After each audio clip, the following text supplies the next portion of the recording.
केंद्रीय गृह राज्य मंत्री नित्यानंद राय जी भी मौजूद हैं और बड़े ही देर से टकटकी लगाए सतीश महाना जी को सुन रहे थे।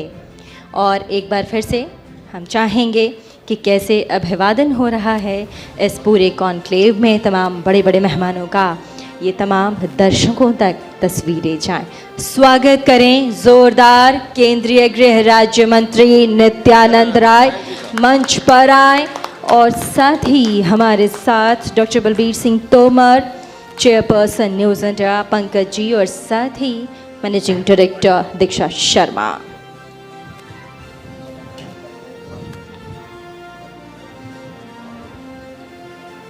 और ये फ्लावर्स देकर के, फूल देकर के नित्यानंद राय जी का स्वागत करते हमारे एडिटर इन चीफ साथ ही हमारे चैनल के अभिभावक बलबीर सिंह तोमर, एमडी दीक्षा शर्मा। इस स्वागत समारोह के बाद तुरंत हम एक एवी दिखाएंगे जिसमें नित्यानंद राय के जीवन के बारे में 2 लाइन हमने अपनी तरफ से तैयार की है और ये आप सभी की सहूलियत के लिए भी है ताकि आप उन दिग्गजों के बारे में जान पाएँ जिन्होंने देश के लिए, अपने राज्य के लिए बहुत कुछ किया है।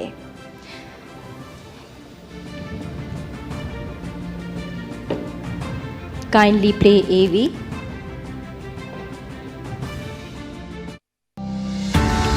नित्यानंद राय बीजेपी के कर्मठ जुझारू नेता और केंद्र में गृह राज्य मंत्री हैं। आप 1990 में बीजेपी से जुड़े और पंचायत स्तर से कार्य आरंभ किया। इन्होंने अपने काम से अलग अलग पहचान बनाई। नित्यानंद राय बिहार में 3 बार विधानसभा के सदस्य रहे। इसके बाद 2014 में बिहार के उजियारपुर से संसद सदस्य चुने गए। 2016 में बिहार बीजेपी के अध्यक्ष बने। प्रदेश में पार्टी को मजबूत करने में जबरदस्त भूमिका निभाई। 2019 में उजियारपुर से दोबारा सांसद चुने गए। आप केंद्रीय गृह मंत्री अमित शाह की टीम में बेहद जिम्मेदारी से अपने दायित्वों का निर्वहन कर रहे हैं। न्यूज इंडिया के राइजिंग इंडिया कॉन्क्लेव में आपका स्वागत है। हमारे वीडियो वॉल पे थोड़ी ही देर में नित्यानंद राय जी की जीवनी प्ले की जाएगी और ये ऑन एयर हो चुका है। नित्यानंद राय जी के बारे में न्यूज़ इंडिया 24/7 के प्लेटफॉर्म पे उनके जीवनी को सुना जा सकता है। नित्यानंद राय जी अभी ऑन एयर। नित्यानंद राय साहब, आपका बहुत बहुत स्वागत है राइजिंग इंडिया पर, न्यूज़ इंडिया 24/7 के 1 साल बेमिसाल पर। आप बिहार की एक जो कठोर राजनीतिक भूमि से आते हैं और लगातार आपका वहाँ पर दखल रहा है, बहुत ताकतवर दखल आपका रहा है, ताकतवर भूमिका आपने रही है।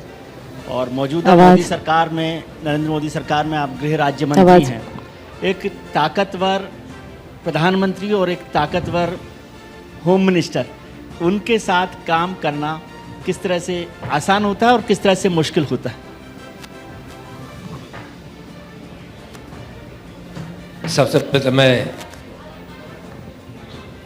आज के इस कॉन्क्लेव में न्यूज़ इंडिया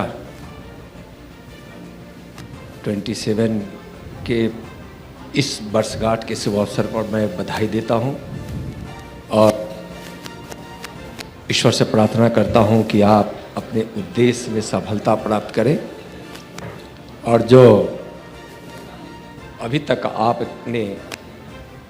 अपने चैनल के माध्यम से जो इस देश की परिस्थितियों को, गौरव को, इतिहास को, संस्कृति को और इसकी विशेषताओं को विशेष रूप से आप उल्लेखित करते हुए देश और दुनिया के सामने रखे हैं, इसके लिए मैं आपका आभार व्यक्त करता हूं।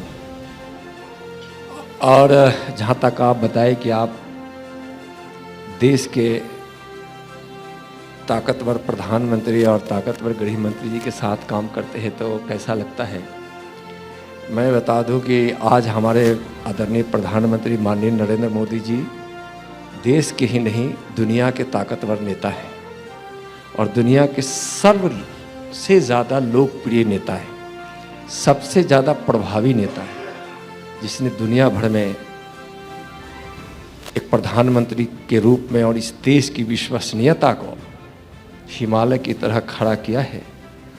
उनके सानिध्य में काम करना और ऐसे प्रधानमंत्री जी जो अपने वचनों को निभाने के लिए दृढ़ संकल्प जो होते रह रहे हैं उसको पूरा करने के लिए दिन रात परिश्रम करते हैं, जिनके अंदर फौलादी सीना है, राष्ट्रभक्ति की ज्वार है, लोगों के प्रति सेवा करने का भाव है, और आदरणीय प्रधानमंत्री जी के परिश्रम की प्रेरणा से हम लोग काम करने में बड़ी सफलता मिलती है।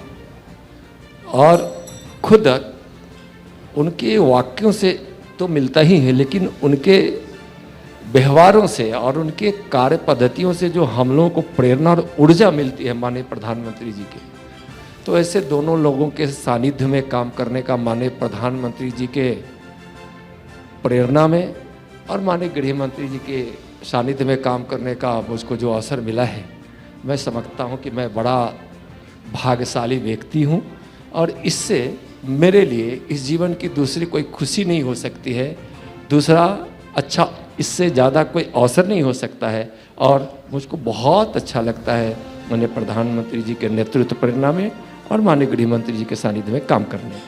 सर, होम मिनिस्ट्री से जुड़ा एक सवाल है। होम मिनिस्ट्री एक महत्वपूर्ण काम करती है जनगणना का। जनगणना का कार्य हमारा 2 साल से थोड़ा सा डिले चल रहा है, जो 2021 में हो जानी चाहिए थी 2022 में चल रही है।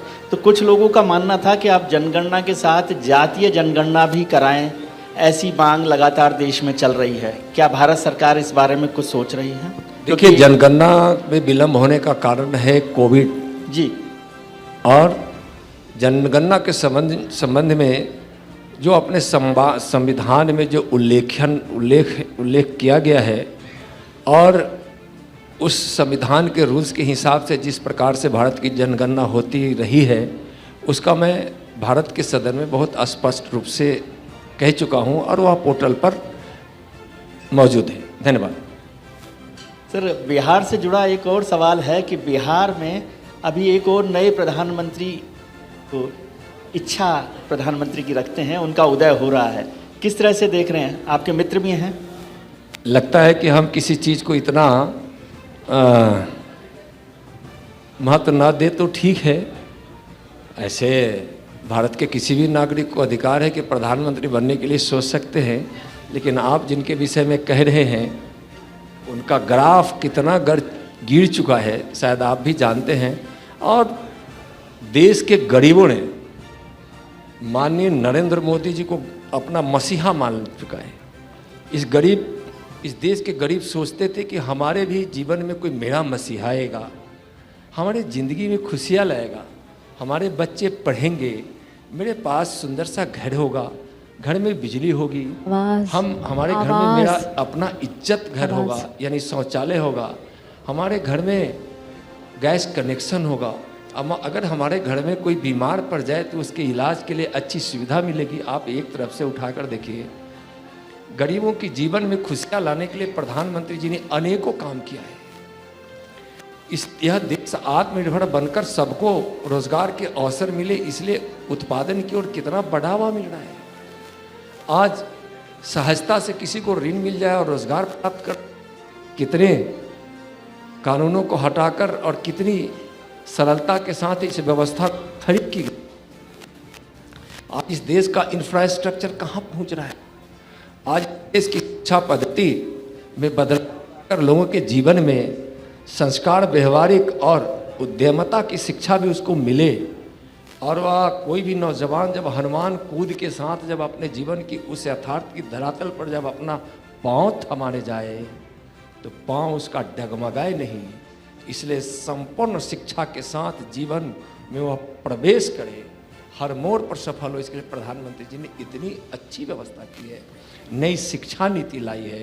भारत के संस्कार और भारत के परंपराओं जो सफलता की प्रकाष्ठा पर था, उससे हम प्रेरणा लेकर नई शिक्षा नीति लाई गई है। अब ऐसे प्रधानमंत्री जिन्होंने हर क्षेत्र में काम किया है, और मैं आपको एक बात बता रहा हूँ, जरा गौर से सुनेंगे। एक समय था, स्वामी विवेकानंद से किसी विदेश यात्रा में किसी ने पूछा था कि आप तो उस देश के सन्यासी हो जो देश अशिक्षित है, जो देश गुलाम है, जो देश बेबस है, जो देश भूखा है, जहाँ के लोग बेघर हैं, विवेकानंद ने मुस्कुराते हुए कहा था, मैं 21वीं सदी का भारत देख रहा हूँ, जिस भारत में न कोई बेबस है, न कोई भूखा है, न कोई बेघर है, न कोई अशिक्षित है, और हमारी भारत माँ विश्व गुरु बनकर अपने शांति और बंधुत्व के भाव की प्रकाश से दुनिया को जगमगा रही है। आज देखिए 21वीं सदी है ना। विवेकानंद के बचपन का नाम क्या था? बोलिए। नरेंद्र।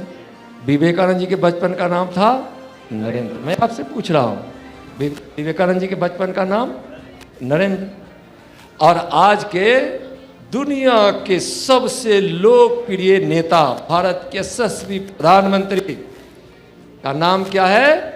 क्या नाम है? नरेंद्र। एक नरेंद्र ने भविष्यवाणी की थी, 21वीं सदी में दूसरा नरेंद्र उस भविष्यवाणी को पूर्ण कर रहे हैं। भारत गौरव के साथ खड़ा हो रहा है। विश्व गुरु बनने के लिए अब भारत तैयार हो चुका है। माननीय नरेंद्र मोदी जी के नेतृत्व में अब उनके सामने कोई दूसरा नहीं है। हर लोग के दिलों में माननीय प्रधानमंत्री हैं, और प्रधानमंत्री जी के दिल में इस देश के 130 करोड़ देशवासी है, जिनके सेवा और जिनके जीवन में खुशियां लाने का संकल्प हमारे प्रधानमंत्री जी ने लिया है। नित्यानंद जी, हम खुद बिहार से आते हैं, हमारे यहाँ तमाम पत्रकार, बहुत सारे पत्रकार हैं जो बिहार से आते हैं। एक सवाल हम बिहारियों की तरफ से मैं आपसे पूछना चाहूँगी, वो सवाल है कि सर, हमारे इस देश में तमाम राज्यों के बारे में जब बात करते हैं, चाहे वो गुजरात हो, दिल्ली हो, मुंबई हो, और उसके बाद जैसे ही एक शब्द आता है बिहार, रिपीट कीजिएगा। जैसे ही एक शब्द आता है बिहार, हम इस देश में रहते हैं और तमाम बड़े बड़े राज्य हैं हमारे देश में जो डेवलप्ड हैं, मुंबई, दिल्ली, चेन्नई, बेंगलुरु, और जैसे ही एक शब्द आता है सबके बीच, इस राज्य का नाम वो होता है बिहार, और तब लोग सोचने लग जाते हैं, सर बिहार राज्य का नाम, तो सर हम उस बिहार को उस कैटेगरी से निकाल के एक अच्छे बड़े स्टेट के रूप में कब देख पाएंगे, जब लोग बोलेंगे कि अरे आप बिहार से हैं क्या? देखिए, मैं बिहार से हूँ और मुझको गर्व होता है कि मैं भारत में जन्म लिया हूँ और हिंदू जीवन पद्धति में मैं जीता हूँ, और मैं बिहार का रहने वाला हूँ। मुझको इस पे गर्व होता है। बिहार के वैभव को देखिए,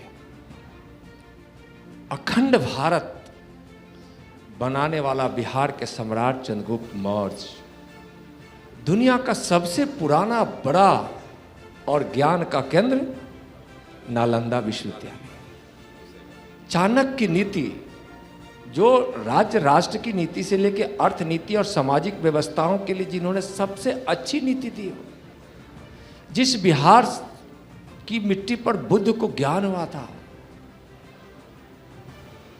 जहां महावीर की जन्मभूमि और कर्मभूमि अगर जो मान्यता है, उस मान्यताओं में एक जन्मभूमि बिहार की भी है।